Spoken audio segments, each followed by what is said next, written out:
κύριος Καρασούλης Δευτέρης. Τώρα αν κάποιος θέλει να τραβάει φωτογραφίες, να τραβάει. Μπορεί να προς τα εκεί αν είναι για να τα έχουμε πρόεδρε, αλλά και εσύ. Εννοείται. Εγώ από την άλλη. Στη μέση. Εκ δεξιών και εξεβονίμων. Ωραία. Η σκηνή είναι άκρο συγκινητική, ο κύριος Μαύρος Νικόλαος. Οι υπόλοιποι παρακαλούνται να δακρύσουν. Παιδιά, από εδώ θα μπαίνετε. Είναι διαταγή. Και από εκεί θα βγαίνετε. Όλοι. Ευχαριστώ πάρα πολύ. Συγχαρητήρια κύριε Μαύρο, να φαίνομαι και εγώ. Ευχαριστώ. Πάρτε το, να το βλέπει και η κάμερα. Ο κύριος Μπαμπαλής Άλεξ. Συγχαρητήρια κύριε Άλεξ. Στο πουλάκι. Ο κύριος Τσότσος Κωνσταντίνος.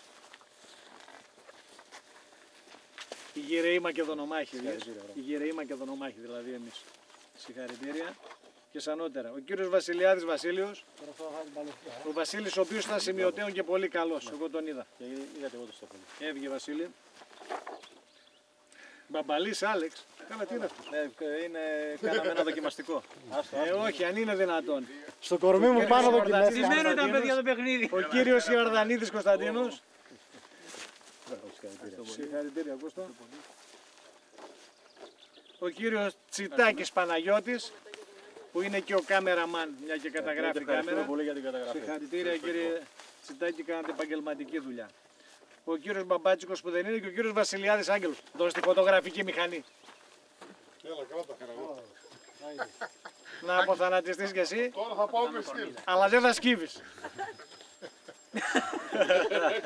Καλά ήρθες, καλά ήρθες. Έλα, στο πλάι. Συγχαρητήρια, παραπώνα θα έχουμε, μην ξεχνιέσαι. Ωραία.